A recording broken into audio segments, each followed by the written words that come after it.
Apollo domain system is a powerful, versatile, high-speed computer network. And this program has been developed to introduce you to some of the basic features of the system. Things you'll need to know in order to get started with your domain system. This program is divided into 12 modules. Watch each one as many times as you need to, and follow along with the examples presented on the videotape to get the feel of using the domain system. We'll begin with a general introduction to domain.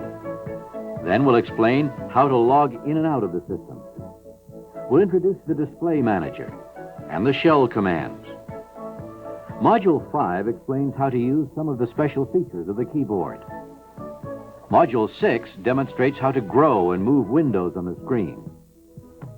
We'll explain the domain naming tree and how to use path names to move from one point to another. We'll show how to edit and read files, how to search and substitute, and cut and paste, how to print a file, and how to use floppy diskettes. We suggest that you study each module in turn and then practice the procedures on your own system. Once you've mastered a module, move on to the next one. If you have any questions after studying the material presented on this tape, or if you need more information on a given subject, refer to your Domain System User's Guide. If you need more help, refer to your system administrator. By the way, while this program is intended to provide enough information to get you started with your domain system, it doesn't cover all of the topics included in the introductory domain course offered by Apollo Customer Services Training. At some time, you might want to take advantage of that course or some of the more advanced courses offered by Apollo Customer Services Training. Let's begin now with Module 1, Introduction to Domain. What is a domain network? Domain stands for Distributed Operating Multi-Access Interactive Network. It's a high-speed communications network connecting two or more Apollo workstations called nodes. Each node has its own processor and main memory, CRT, and it may or may not have its own disk drive. Most nodes have high-resolution graphics on a black and white or color display, including the DN3000, which is available with a 15-inch color display or a 19-inch monochrome display. We'll be using a DN3000 node with a color display to demonstrate the procedures described in this program. The DN570 workstation has an enhanced, cost-effective graphics subsystem featuring an 8-plane configuration. The DN580 workstation provides high-performance 3D graphic capabilities. Dual processor architecture is used for increased performance for both 3D displays and solids modeling. But any one of the Apollo nodes is compatible with the domain network, and the basic concepts we'll be describing in this program apply to any model node. A node can be used as a standalone unit or part of a network of many nodes. Apollo nodes can be set up in a multi-loop configuration or in several multi-loop configurations that make up one continuous loop.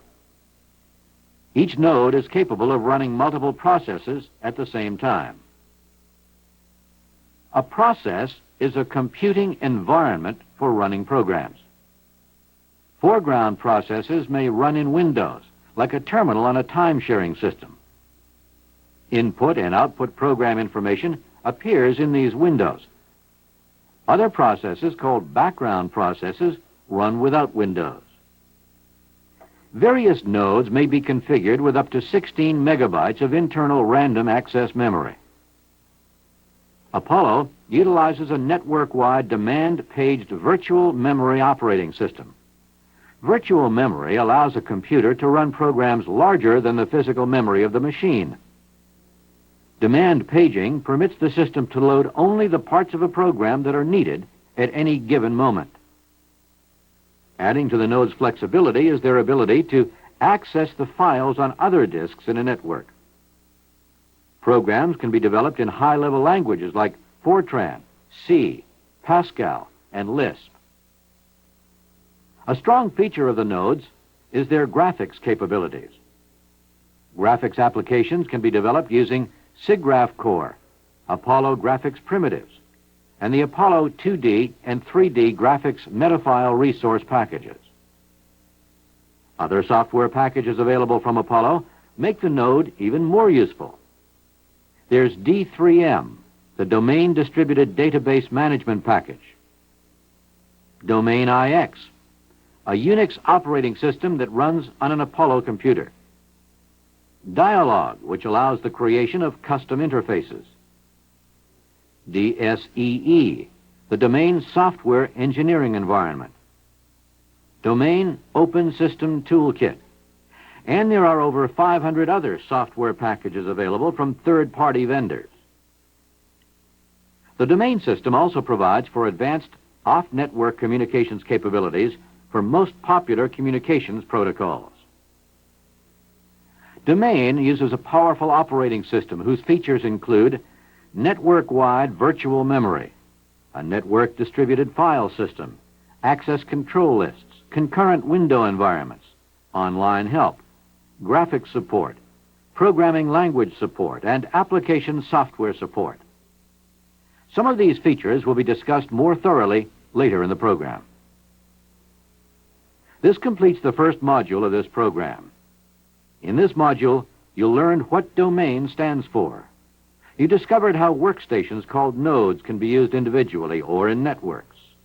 You were introduced to the concept of processes, windows, and the node's virtual memory system. You found out about the kinds of software Apollo nodes use, and you were introduced to the domain operating system.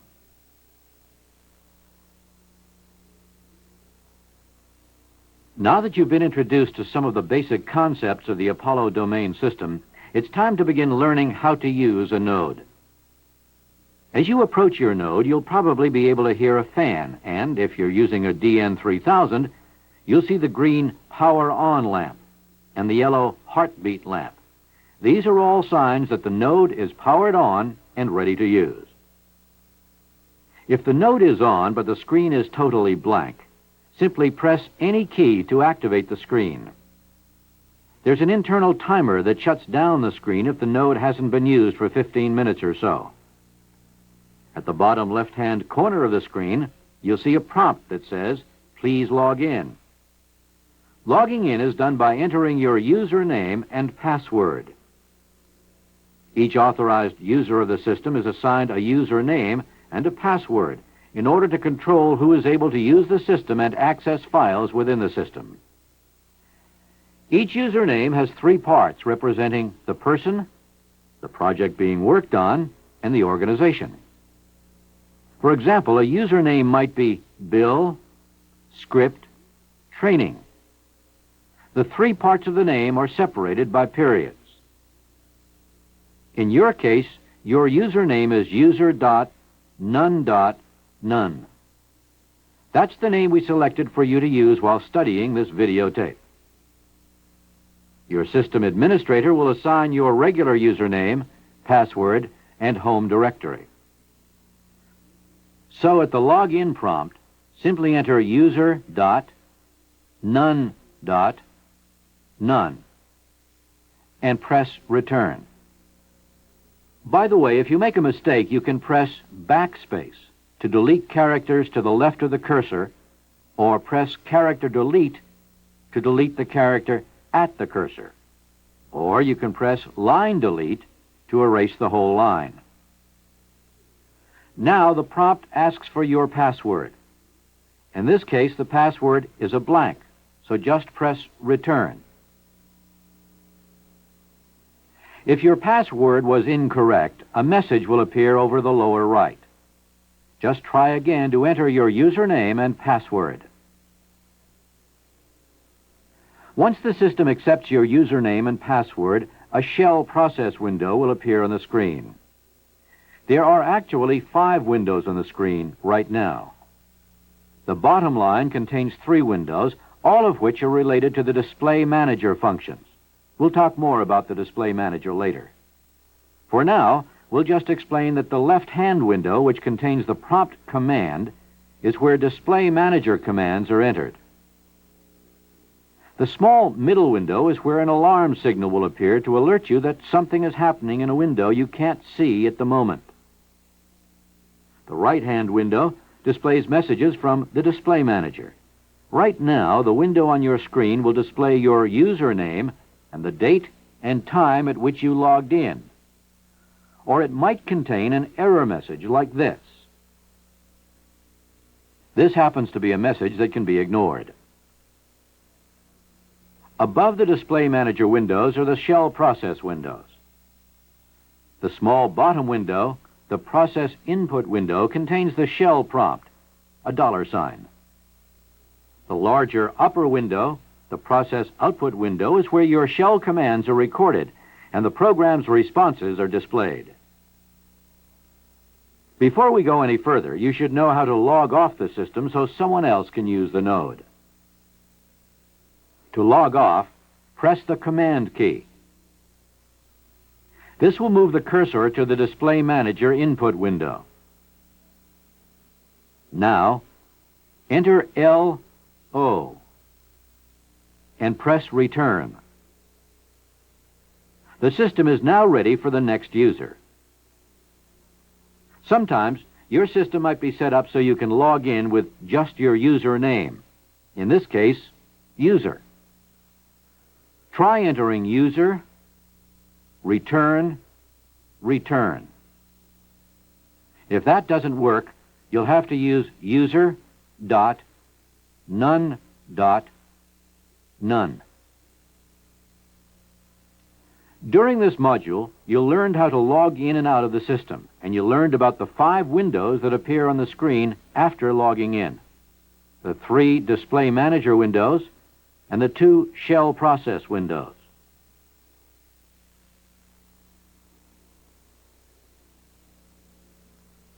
We mentioned earlier that the part of the domain operating system that controls the display environment on your node is called the Display Manager. It is actually the Display Manager that allows you to manipulate the windows on the display screen and run concurrent processes in many different windows. You can create, move, adjust, or delete windows for the best use of space on the screen. The Display Manager also allows you to read and edit files and to load and display character fonts. The Display Manager will also tab, scroll, move the cursor, reverse the video on monochrome monitors, and make windows invisible. You can move the cursor by using the cursor control keys.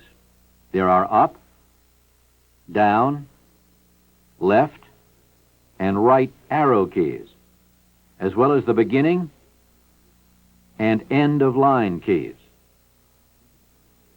Or you can use the optional mouse. Or, as you have already seen, you can move the cursor to the Display Manager command prompt by pressing the Command key. Please note that the Command key is a dual function key whose whole name is Shell Command. The command function is accessed by just pressing the key. The shell function is accessed by holding down the Shift key while pressing this key. It's as though shell is uppercase and command is lowercase. There are other dual function keys on the keyboard as well, like insert or mark, cut or copy, undo or paste, move or grow, save or edit, abort or exit, and help or hold. For convenience in this program, when we are referring to a lowercase function of a dual function key, we'll just use the name of that function. So we might talk about the mark key or copy key or paste key. But when we are referring to an uppercase function of a dual function key, we'll identify it as a shift insert or a shift cut or a shift undo. You will become familiar with the use of these dual function keys as we progress through this program. Try moving the cursor to the Display Manager command window by pressing the Command key. Now, try this exercise. Hold the Shift key down, then press the Shell key several times to create additional shells. Remember, each shell is a separate computing environment. Then, use the pop key to move the window that contains the cursor to the top of the pile. If the window with the cursor is already on top, the pop command will shuffle it to the bottom of the pile. It's as though you were shuffling papers on your desk. Try placing the cursor in different windows by using the cursor control keys or mouse, and then press pop. You'll see that it's quite easy to rearrange the pile of windows on the screen. Now, log off the system by pressing the command key to move the cursor to the command prompt and typing LO and return. This is the easiest way to terminate the additional windows on your screen. Now, log on again by typing at the prompt your username. Then press return. Press return again, and you are logged on and ready to begin the next module. Later in the tape, you'll learn a way to close out individual windows. In this module, you'll learn that the display manager is part of the domain operating system, the part that controls your node's display. The display manager controls the creation and movement of windows, movement of the cursor, and the modification of certain display characteristics. Some display manager commands are entered by using special keys, like the cursor control arrow keys. Other display manager commands, like logging in and out, are entered at the display manager command prompt in the bottom left window on the screen. We'll be describing more display manager functions and commands as we proceed with the program.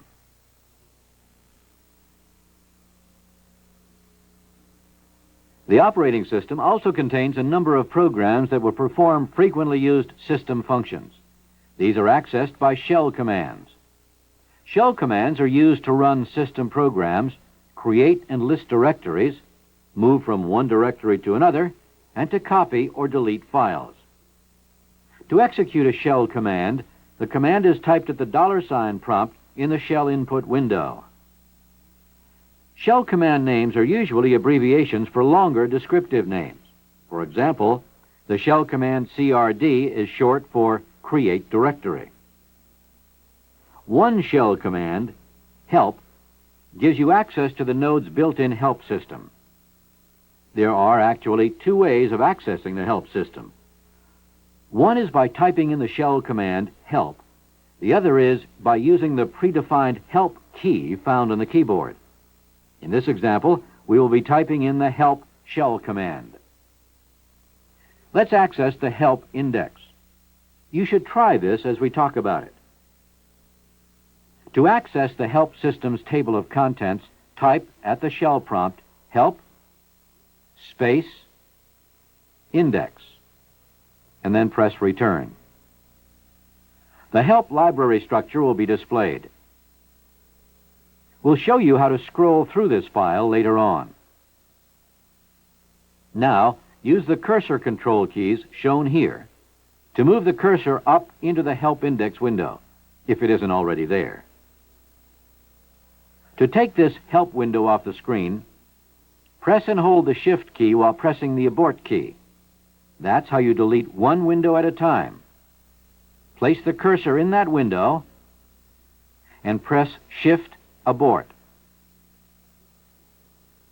Incidentally, to see a list of shell commands from the shell prompt, type help space shell space commands and press return. Again, using the cursor control keys, move the cursor into the window.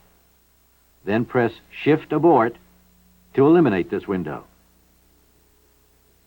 Remember, to execute a shell command, move the cursor into the shell input window. If it's not already there, you can press the next window key. Try this now. Press the key repeatedly.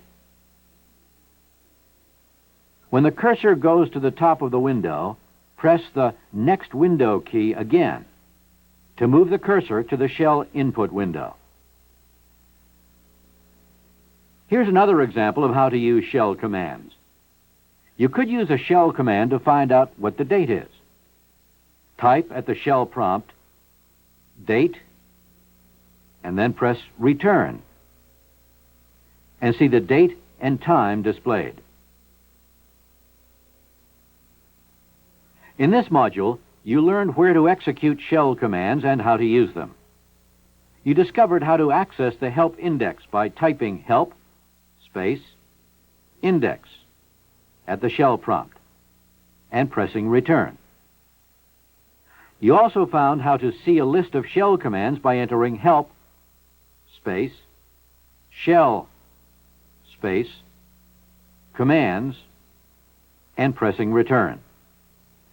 We'll be explaining additional shell commands as we progress through other modules of this program.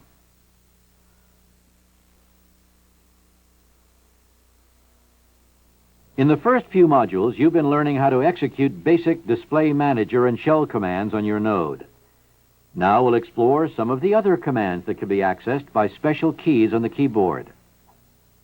When writing or editing text, you may wish to switch back and forth between the insert mode and the overstrike mode. You can tell which mode you're in by looking at the window legend at the top of the shell window. If the letter I appears, you are in the insert mode. If the letter I is not there, you are in overstrike mode. To change from one mode to another, hold the Shift key while pressing the Insert key. Try doing this. As you keep pressing the key, the mode will keep changing.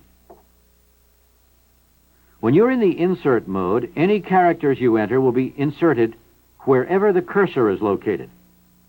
Any characters under the cursor or to the right of the cursor are automatically shifted to the right to make room for the new character. In the overstrike mode, characters entered will replace any characters that might have been there. Another function you should know about is the hold function, which is used to put a window on hold. Whenever a window is on hold, shell commands will not be processed. They can be entered, but they won't be processed until the window is no longer on hold. This key at the top right corner of the keyboard toggles the hold function on and off. An H appears in the window legend to show that it's on hold. Try pressing hold. An H should appear in the window legend. Now enter help, space, index, and press return. Nothing happens. Now press hold again to toggle the hold function off. The command is executed. By the way, the R in the window legend means that it is a read-only window. You can read it, but you can't write on it. Press pop to put the process window back on top. The S appearing in the window legend means that it can be scrolled as long as there is text that is hidden from view. It will be easier to understand the concept of windows and scrolling if you consider that information is actually displayed on a pad that's quite large. It's even larger than the screen on your monitor. So when a window is created to look at the information, you are actually seeing only a portion of the pad. In some cases, there isn't much data on the pad, and you can see all the data in the window. But if there is a lot of data on the pad, you can't see it all in the window. That's where scrolling comes in. By using these keys, which have a picture of a window containing an arrow, you can move the window over the pad, down, up, left, and right. In this way, you can see the whole pad. Press pop to bring the help index window back on top. Now, try using the scroll keys to move the window over the pad. While we're looking at the help index window, we should look at a few shortcuts for moving the cursor around on the screen. The arrow keys can move the cursor up, down, left, or right. This key will move the cursor to the beginning of a line. This key will move the cursor to the end of a line. In addition, the command Control-T will place the cursor at the first character in the pad. Control-B will place it at the last character in the pad. Pressing the Pop key will move the shell process window to the top of the pile. Pressing Next Window will move the cursor into the shell output window, and pressing Next Window again will move the cursor to the shell command prompt. Now, use Pop to put the Help Index screen back on top. Make sure the cursor is somewhere in the window and press Shift Abort. This will close out the window. Now, make sure that the window legend in the upper right-hand corner of the display is displaying I and S only. If H is displayed, hit the Hold key once and check to see if the H is gone. If I is not displayed, press the Shift and Insert keys to set your node to the insert mode again. In this module, you learned how to use some of the features on your node's keyboard. You found out how to insert and delete characters, how to move the cursor up, down, left, and right, scroll up, down, left, right, using these keys, and how to move the cursor to the top or bottom of a pad. Try experimenting with moving the cursor.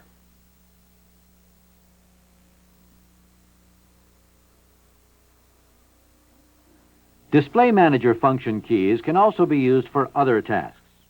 For instance, the size of a window can be changed using the Grow key. To do this, be sure the cursor is inside the shell process window and press the Grow key. An elastic border will appear on the screen. Move the cursor so that the border is shaped to the size you want. Press the Mark key when you want to keep the window in the shape of the new border. You can also grow a window using the mouse. Press and hold down the Grow button, which is the one on the left, and move the mouse until the border is to the size you want. Then release the button. You can also use the Display Manager function keys to move a window. To do this, be sure the cursor is inside the shell process window and press Shift Move. An elastic border will appear on the screen. Move the cursor so that the border is in the desired location. Press the Mark key when you want to keep the window in the new location. Remember, when moving a window, you can also use the mouse to position the border after pressing Shift Move on the keyboard. In this module, you'll learn how to use the Grow and Mark keys to change the size of a window. Or the Grow button on the mouse can be used to do the same thing. You also learned how to use the Shift, Move, and Mark keys to reposition a window.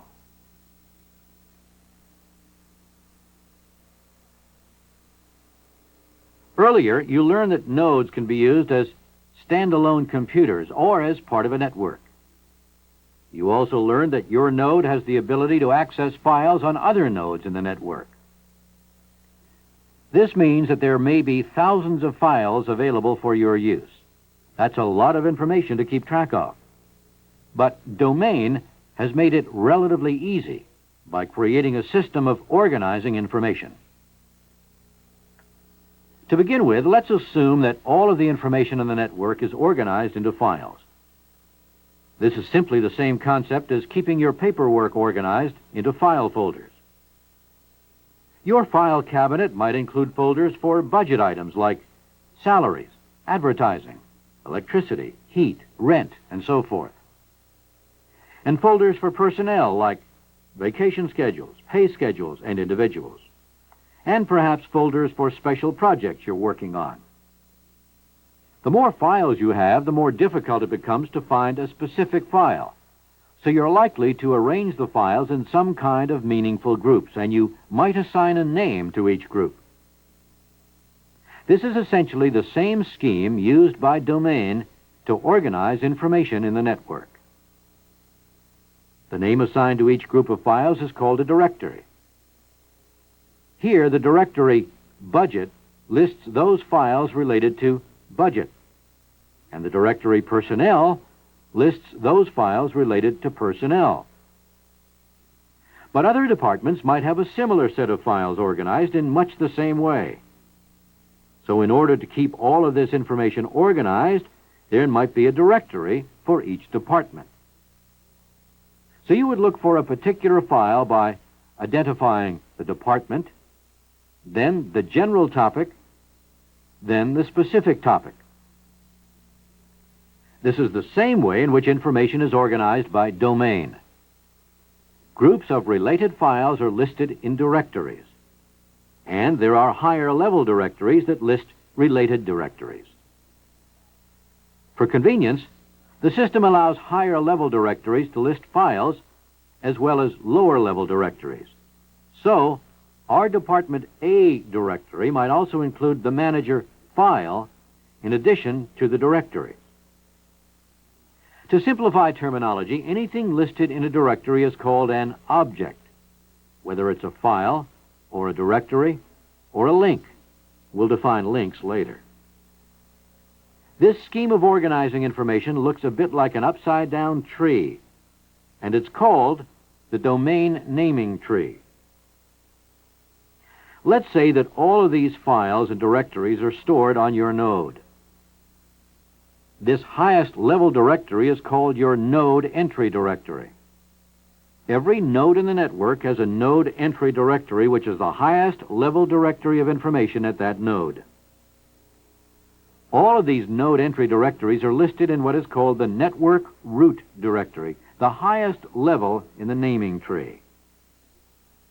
There is a shell command that allows you to list the contents of any directory in the network.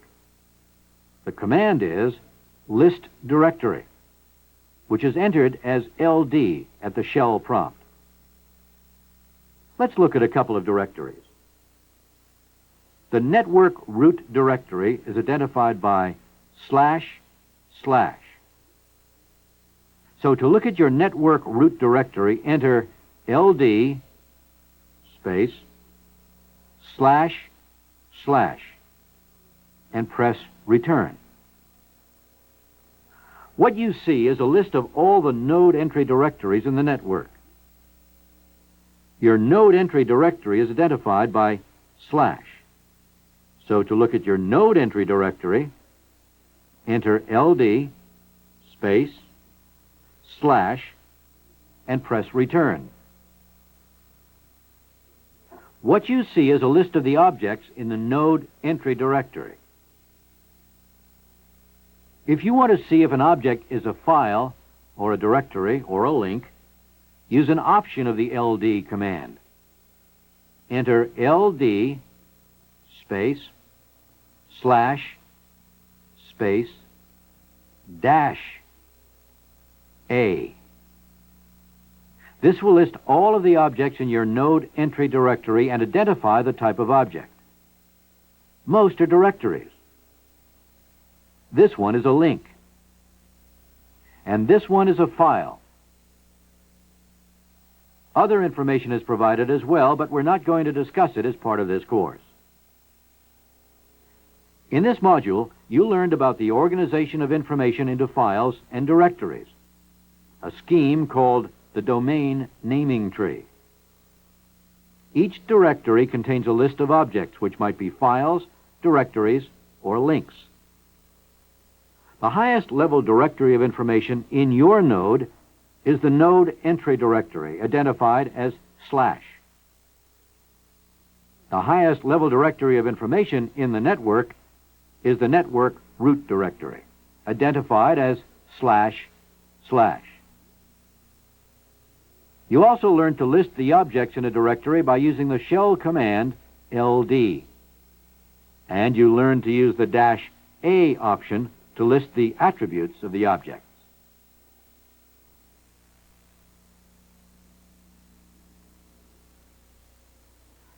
As you recall from the previous module, you were able to list the objects in the network root directory by entering LD /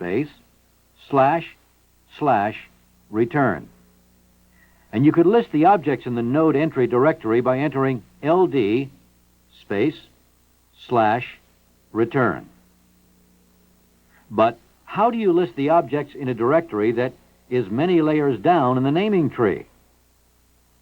The answer is you specify a path that will direct the system to follow the correct branches to get to the directory you want. You define a path name to identify a specific location on the tree. For example, if you want to list the objects in the directory budget under Department A, you can start from /, which is your node entry directory, then go to Department A, then to budget. The command would be entered as LD / Department _A / budget.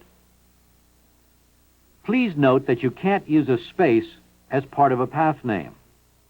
That's why we're using the underscore to separate the word department from the letter A. For convenience, we're not going to say underscore each time we use it. Just remember that you can't use a space. Use underscore instead.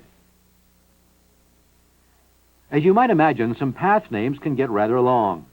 And if you are working with a particular set of related files, it might seem inconvenient to keep entering the same path name over and over. In fact, there is a technique where you can identify a directory as your working directory. For example, if you have identified budget under Department A as your working directory, you can access these files without having to use a path name. The shell command WD is used to display or set or change your working directory. On your node, try entering WD return. This will display the path name to your current working directory. The path name will always start at the network root directory, or // level. Then it will include your node entry directory. In this case, node _ 72BD. Then a / to separate the components in the path name, and then your working directory, in this case, FTU. If your working directory is not FTU, you can set it to FTU by entering WD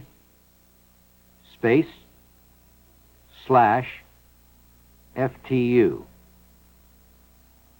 This directs the system to look in your node entry directory for a directory named FTU, and to define FTU as your working directory. Now, enter WD, return, to confirm that your working directory is FTU.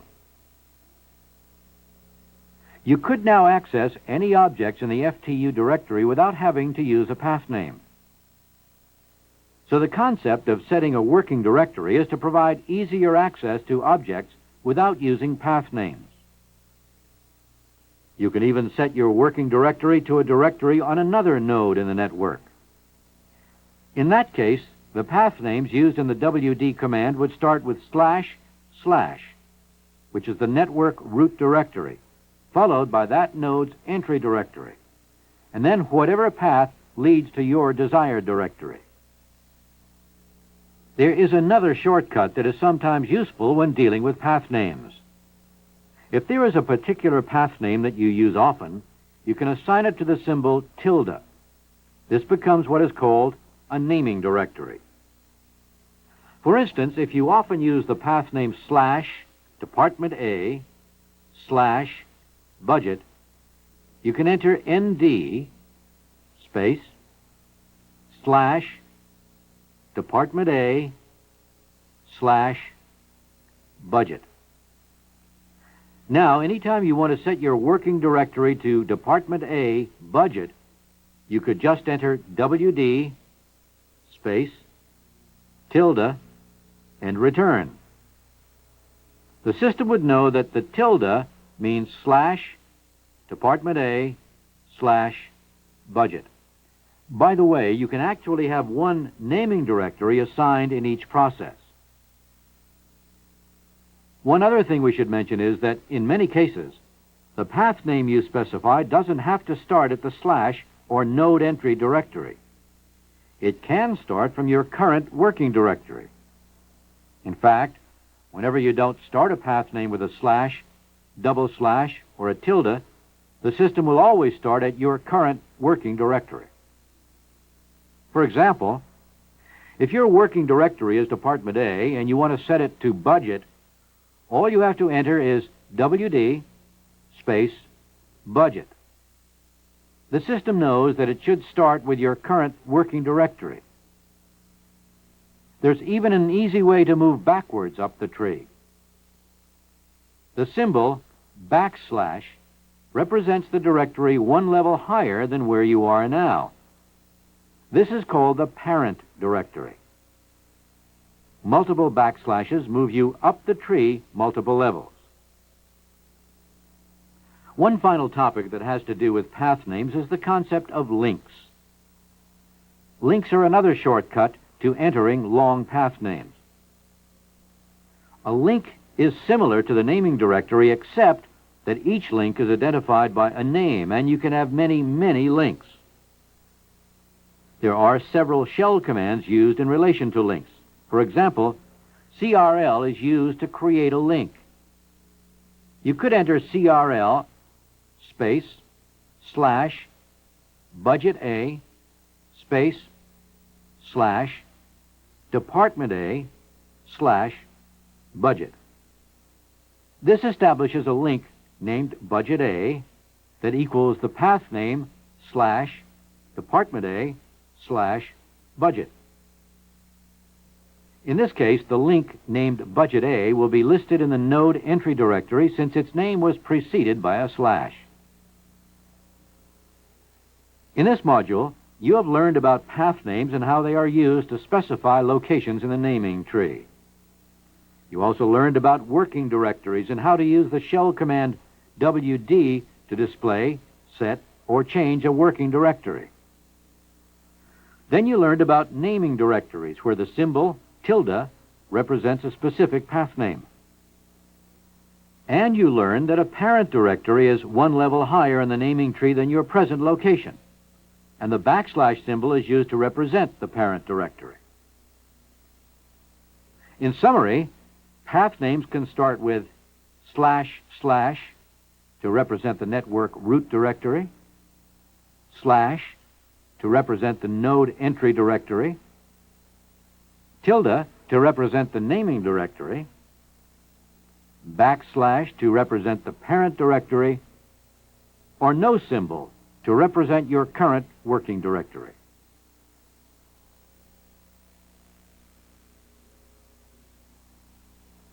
Let's discuss reading or editing text on a node.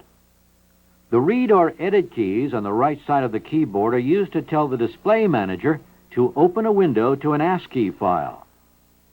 Use read to view an existing file, and use edit to create a new file or change an existing one. Let's start by opening an edit file. Make sure that the working directory is at the /FTU level by typing at the shell prompt WD space /FTU, return. When you create a file name, you have to specify a name for the file. You can use from 1 to 32 characters, periods, underscores, or $signs. All file names should begin with a letter, number, or $sign. The file will be placed in the current working directory. To edit or read outside the current working directory, precede it with a path name. Now you can actually open your edit file. Press Edit and enter the name of the file. Let's create a file called Sample Edit. type sample_edit. Return. Pressing return invokes the command to create an edit pad. Notice that the path name appears in the window legend. Enter some text in the window using the keyboard. Try typing, "Now is the time for all good people to come to the aid of the party." The quick brown fox jumped over the lazy dog. Make sure the text is correct because you'll use it in future exercises. Remember, some of the keys you can use for correcting text are character delete, line delete, backspace, insert, and overstrike. Now that you've input some text, you'll want to know how to save it. To save text, press and hold the Shift key, and momentarily press the Save key. This will save the contents of the edit pad on the disk, but won't close out the window. Notice, though, that this changes the edit pad to a read pad. With your cursor in the read pad, press Control-M, or use the Shift and Save keys to change back to an edit pad. Now, to save the contents of the edit pad and close out the window, press the Exit key. Now you can add text to what you've already written and save it again. Let's do this by pressing the Edit key. Notice that the system remembers the name of the last file you edited and places it at the Edit prompt in the Display Manager input window. Now, position the cursor at the end of the line by pressing the End of the Line key. Press Return, and the sample edit file will appear. Now, add some text and press Exit to close out the window and save the file to disk. Now, list the contents of the directory by typing LD return at the shell prompt. You'll see the sample edit file you created and a sample edit.back file. Every time you edit a file, the node saves your previous edit session in the .back file, while the latest version is saved in the sample_edit file. The .back file is created to act as a backup file in case you accidentally lose your latest document. It's a good idea to hit the Save key periodically when you're typing long documents to make sure that your file is backed up on disk. If you press the Shift and Abort keys, the changes you made in that session will not be saved. Let's try it. First, press the Edit key and notice that the system has remembered the name of the last file you edited. Now, position the cursor at the end of the line using the End of Line key and press Return. The edit file will appear. Now, enter some text and press the Shift Abort key. Notice that the system warns you that the text has been modified and asks if it's okay to quit. In this case, press Y, Return, for yes. This means that you're saving the file without any of the changes. If you had pressed N for no, the cursor would return to the edit pad so you could continue editing. Let's open a read file. Press the Read key. The cursor moves to the Display Manager window and displays the Read File prompt. This is where you type in the name of the file to be read. If a file name already exists at the Read File prompt, press the Line Delete key to erase it. The file you want to read must exist in your present working directory. However, if the file does not exist in your present working directory, then you must enter the full path name of the file to be read at the Read prompt. If the file doesn't exist, an error message will be displayed. CV and the file name. File not found. Now, let's try to read the file you edited earlier. Sample edit. Enter sample edit, return. That's how you open a read file. Remember to close the read window by pressing Shift Abort. Do this now. In this module, you learned how to open a file to a read pad or an edit pad. You found out how to use Control-M to change an edit pad to a read pad and vice versa. You discovered how to abort a file by using the Abort key. And you also learned how the node saves an edit file as you changed it, and creates a .back file that saves the file as it was prior to the latest changes.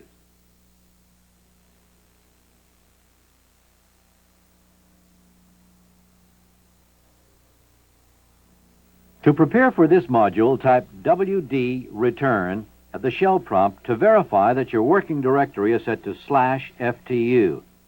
If it isn't, do it by typing at the shell prompt WD space /FTU return. Sometimes when working with a document, it is necessary to search for a particular word or phrase. The Display Manager has a function that allows you to search for a character string quickly and easily. Press the Edit key.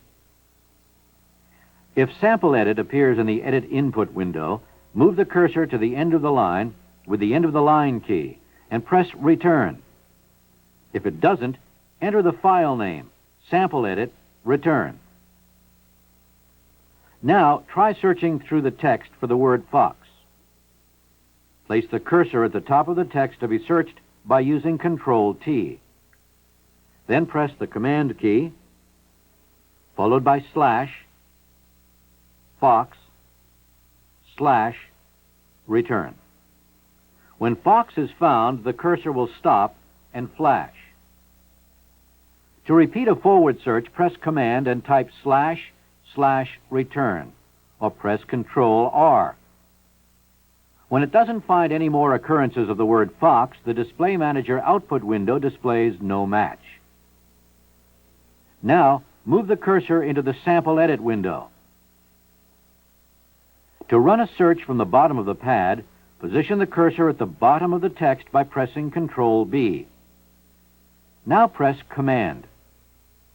If there is any information in the command window, do a line delete, then type / and the word you're looking for, and another / return to search backwards. To continue a backward search, press the Command key and type / and return, or a Control-U backward search until no more matches are found. Be aware that searches are case insensitive. If the cursor is in the Display Manager command window, move it back to the Sample Edit window before proceeding. There's also an easy-to-use search and substitute capability in the Display Manager. It can be used to find a character string and replace it with another character string. Remember that substitutions are always sensitive to the case involved. Unless you're substituting on the current line of the cursor, you must define the range of text you wish to search and substitute. To do this, move the cursor to the top of the pad by using Control-T. Then press Mark. Next, move the cursor to the bottom of the pad by pressing Control-B, and press the Command key. If you want to perform the substitution for less than the whole file, mark the text where you want to begin, and move the cursor to the end of the selected range. Notice that the range you want to search is highlighted. Now you can execute the search and substitute command. In this case, let's replace dog with cat. Remember that substitutions are case sensitive. Try it. Press the Command key and type s/dog/cat/return. The Display Manager will replace dog with cat every time dog appears. If the range is in marked, the system will only search the line to the right of the cursor. In addition, the Display Manager allows you to cut, copy, and paste text. Cutting, copying, and pasting is transferring information from a file and putting it elsewhere. You can even put it into a different file. You must define the range of the cut or copy section before executing the Display Manager cut command. Move the cursor to the first character position of the line you want to move. In this exercise, move the cursor to the beginning of the quick brown fox line. Press Mark. Move the cursor to the end of the section to be copied or cut. In this case, the lazy cat. Notice how the section to be cut is highlighted. Press Shift and the Cut key. Remember, the reason for pressing Shift while pressing the Cut key is that the Cut Copy key is a dual function key. The Cut key cuts out the range specified and saves it in a paste buffer. If you make another copy or cut before you paste that section, you'll lose it. Now, move the cursor to where you want to put the text and press Paste. You can backtrack commands if you make a mistake by using an undo key. You can copy the defined range without deleting it from the file by pressing Copy in place of Cut. To close a file, you would position the cursor in the window and press Exit. Exit closes the window and saves the file. Remember that Shift-Save saves the file to disk but doesn't close the window. Remember, too, that every time a file is edited and exited, a .back file is created.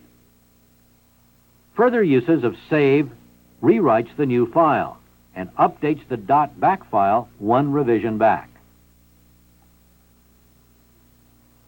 To abort an editing session, use the Shift-Abort key sequence instead of the Shift-Save key sequence. If you've created a new file, this will delete the window without saving the file. If you've been working on an existing file, Shift-Abort won't save any of the existing changes.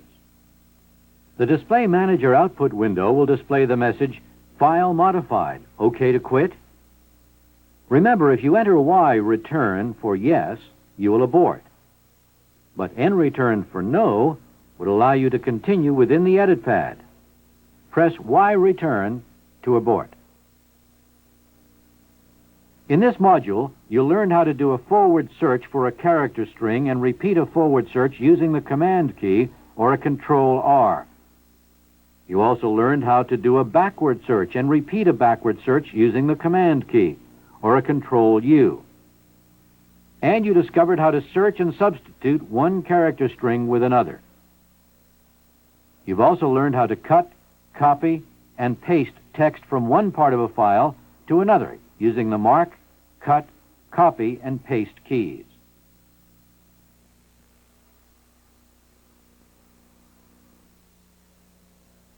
This module deals with printing files. If you don't have a printer, move on to Module 12.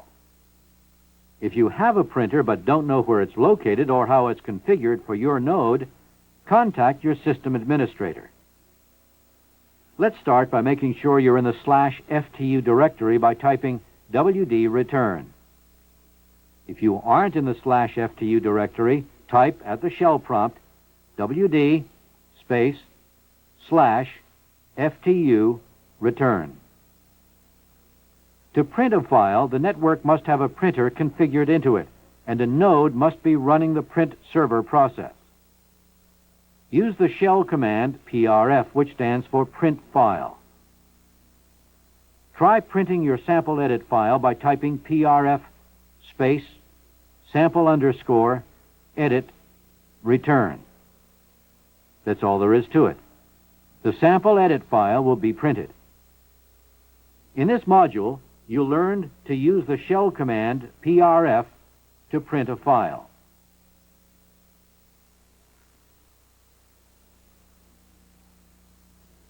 Floppy diskettes are used for backing up and storing information. To mount a floppy diskette, your node must have an optional floppy disk drive. Using a diskette requires 5 steps. Inserting the diskette, initializing it if it's previously unused, mounting it, dismounting it, and removing it from the drive. If you're going to store information on an 8-inch diskette, cover the right Enable Protect notch on the side with a glue-backed tab.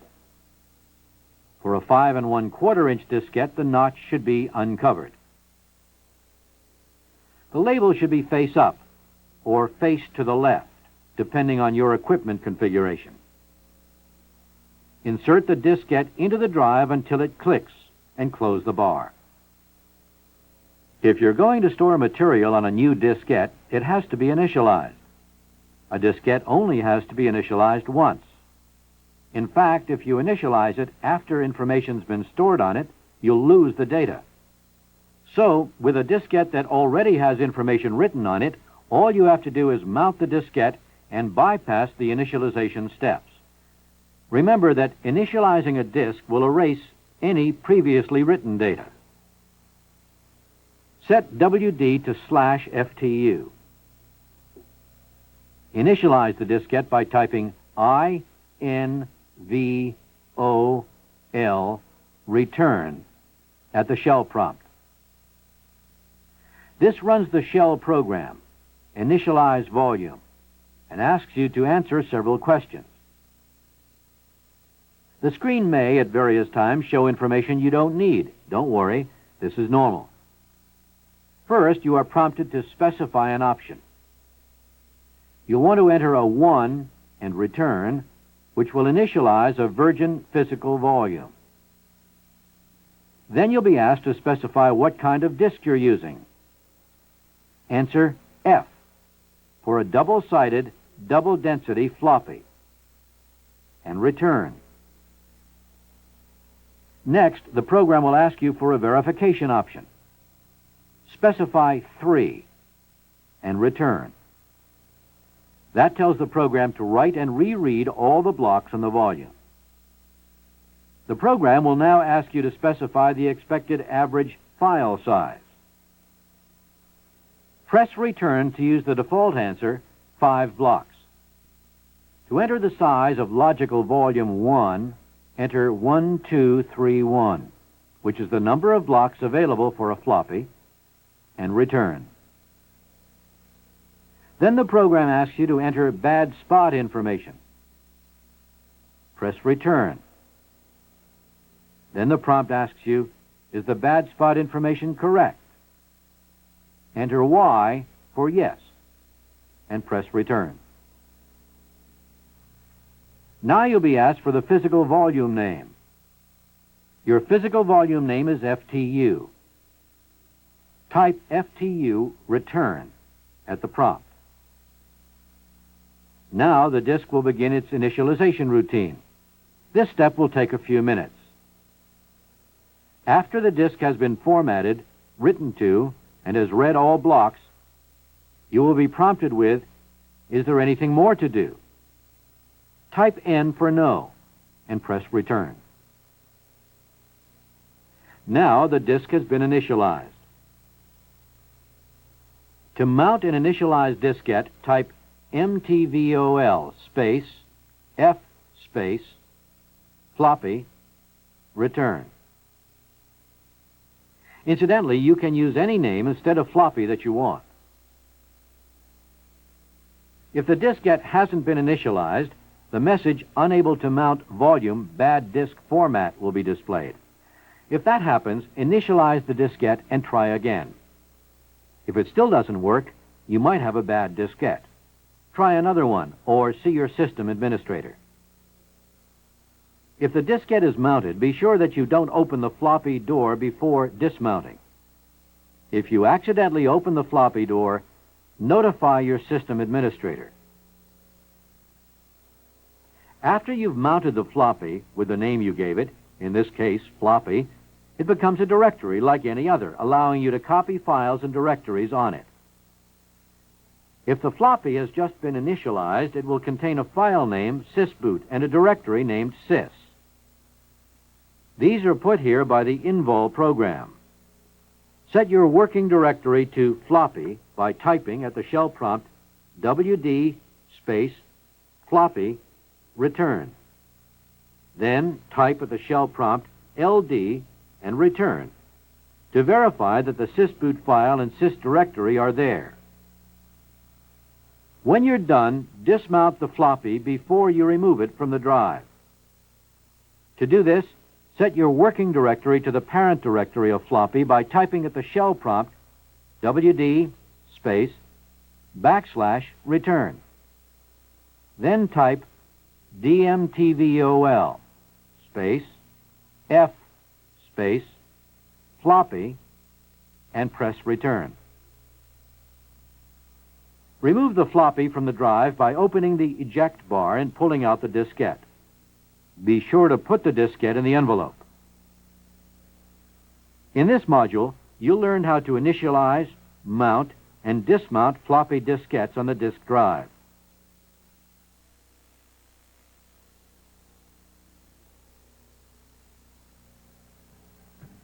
In this tape, you've learned about the Apollo domain system. You've learned what it is and how it works. You've learned how to log in. You've learned about the display manager and shell commands, the keyboard, the naming tree, path names, and reading and editing files. You've printed a file if you have a printer. You've learned about initializing, mounting, and dismounting floppy diskettes. You've learned that the Getting Started with Your Domain System manual will provide you with more information about Apollo nodes and domains. For a more complete mastery of the system, Apollo offers a domain introductory course and advanced classes that will enable you to become a proficient domain user.